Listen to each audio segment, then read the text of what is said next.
हर साल फरवरी में एक बैंक लूटने वाला सिंगर। बैंक के मैनेजर ने जब सुबह सुबह पहुंचे नकाबपोश लड़कों को टोका तो उन्होंने पिस्टल निकाल ली और मैनेजर समेत बैंक कर्मियों को धमकाने लगा। ये शख्स एक सिंगर है। इसे गाने का सिर्फ शौक ही नहीं है बल्कि ये गाता भी है, गाने का वीडियो बनाता भी है, फिर उसे यूट्यूब पर अपने चैनल पर चलाता है। बात यही खत्म नहीं होती। चलिए अब सिंगर की पूरी कहानी को सिलसिलेवार बताते हैं। नाम है भरत लाल मीणा। भरत को यूट्यूब पर जिसने भी सुना सुनता ही रह गया। भरत लाल मीणा ने न्यारो राजस्थान ऑफिशियल के नाम से अपने यूट्यूब चैनल की शुरुआत भी की थी। इसी भरत लाल मीणा का जब ये रूप उसके फैंस ने देखा तो मानो उनके पैरों तले जमीन ही खिसक गई। वैसे सिर्फ फैंस ही क्यों, खुद भरत लाल मीणा के घर वालों को भी उसकी खूबसूरत जिंदगी के पीछे छुपी इस स्याह हकीकत का पता नहीं था। भरत असल में एक छंटा हुआ डकैत या फिर यूं कहें कि बैंक रॉबर है। एक ऐसा बैंक लुटेरा जो हर साल किसी एक नए बैंक को टारगेट करता, वहां से माल लूटता और फिर सोशल मीडिया की आभासी दुनिया में अपने ख्वाबों को सच करने निकल जाता। बैंक लूट के पैसों से उसने एक के बाद एक कई गाने गाए, कई रिलीज किए और पाइपलाइन में कई तैयार रखे, लेकिन इससे पहले कि वो सचमुच एक बड़ा सितारा बन पाता, एक रोज उसकी सच्चाई दुनिया के सामने आ गई। राजस्थान के एक छंटे हुए एक बैंक रॉबर की ये कहानी अपने आप में इतनी तिलस्मी है कि खुद पुलिस वाले भी हैरान हैं। शुक्रवार 23 जनवरी सुबह 10:40 बजे का वक्त जयपुर के झोटवाड़ा इलाके में मौजूद पंजाब नेशनल बैंक के इस ब्रांच में बस दिन की शुरुआत होने ही वाली थी। बैंक अभी अभी खुला था और मैनेजर समेत कुल 3 मुलाजिम अभी अभी बैंक में पहुंचे थे, लेकिन इससे पहले कि बाकी के मुलाजिम भी बैंक पहुंचते, अपना अपना काम संभालते 2 नकाबपोश लुटेरे बैंक के अंदर दाखिल हो गए। बैंक के मैनेजर ने जब सुबह सुबह आ पहुंचे नकाबपोश लड़कों को टोका तो उन्होंने पिस्टल निकाल ली और मैनेजर समेत बैंक कर्मियों को धमकाने लगा। वो अब गन पॉइंट पर मैनेजर को स्ट्रांग रूम तक ले जाकर लूटपाट करना चाहते थे, लेकिन इसी बीच कहानी में एक ऐसा ट्विस्ट आया जो लुटेरों की सोच से परे था। अभी दोनों लुटेरे लूटपाट में लगे ही थे कि तभी बैंक के कैशियर नरेंद्र सिंह शेखावत मौके पर पहुंच गए और उन्होंने दोनों लुटेरों को अकेले दबोच लिया। अब दोनों को जान के लाले पड़ गए। बैंक के बाहर भीड़ इकट्ठी होने लगी। ये देखकर एक लुटेरे ने शेखावत पर फायरिंग कर दी और उन्हें पेट, पीठ और सीने के पास 3 गोलियां लगीं। लेकिन कमाल देखिए कि 3 गोलियां लगने के बावजूद उनका हौसला कमजोर नहीं पड़ा और वो दोनों को पकड़े रहे। हालांकि पकड़ ढीली पड़ने से एक लुटेरा तो मौके से फरार हो गया, लेकिन दूसरा भाग नहीं सका। फिर इसके बाद तो कहानी में पब्लिक की एंट्री हो गई और फिर पकड़े गए लुटेरे के साथ वही हुआ जो आम तौर पर होता है। जल्द ही ये पता चल गया कि पकड़ा गया लुटेरा भरत सिंह मीणा है, जबकि भागने में कामयाब हो चुका लुटेरा उसका मौसेरा भाई मनोज मीणा। लेकिन इसके बाद इन लुटेरों की जो सच्चाई सामने आई उसे जानकर पुलिस वालों के भी होश उड़ गए। ये लुटेरे सिर्फ खजाना लूटते थे।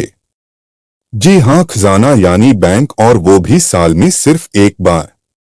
इन लुटेरे भाइयों की इस अनोखी मॉडस ऑपरेंडी के बारे में करेंगे बात, लेकिन पहले एक सिंगर के लुटेरा बनने की असली कहानी जान लीजिए।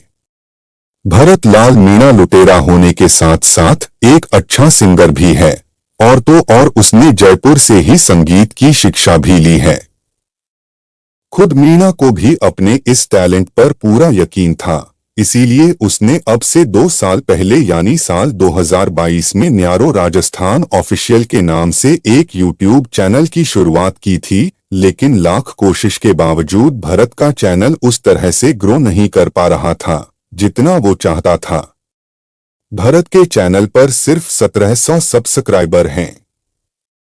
ऐसे में उसके चाहने वालों ने उसे सलाह दी कि उसने न सिर्फ अच्छा गाना होगा बल्कि गाने के साथ साथ शूट के लिए अच्छा camera, video editor, sound editor और कैमरा पर्सन की भी जरूरत होगी।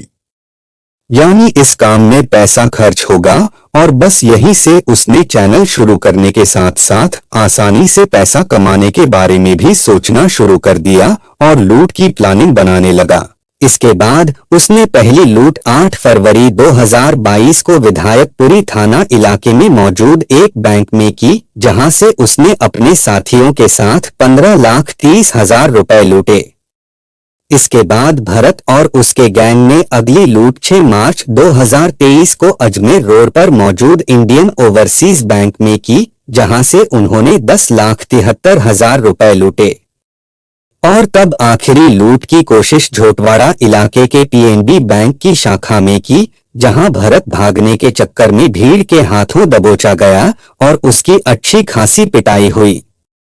इत्तेफाक से इस लूटपाट के दौरान लुटेरे भरत ने जब फायरिंग की तो 2 गोली उसके साथी मनोज मीणा के पैरों में भी लग गई। हालांकि इसके बावजूद वो भाग निकला, लेकिन बाद में पकड़ा गया। इसके बाद जब पुलिस के गिरफ्त में आए लुटेरों से पूछताछ की तो पता चला कि गैंग का सरगना और सिंगर भरत लाल मीणा जयपुर में ही किराए के मकान में रहता है। उसके घर की तलाशी लेने पर पुलिस को शहर में लगे नाकेबंदियों के पॉइंट, बैंकों के नाम पते, उनके नक्शे, उनके द्वारा पहले किए गए बैंक लूट के सिलसिले में अखबारों में छपी खबरों के कटआउट और दूसरी चीजें हाथ लगी। आरोपियों ने पूछताछ में पुलिस को बताया कि वो किसी भी बैंक को निशाना बनाने से पहले अच्छी रेकी करते थे, फिर बैंक के अंदर और बाहर से जायजा लेकर उसका पूरा नक्शा तैयार करते थे और तब जाकर वो किसी बैंक पर धावा बोलते थे।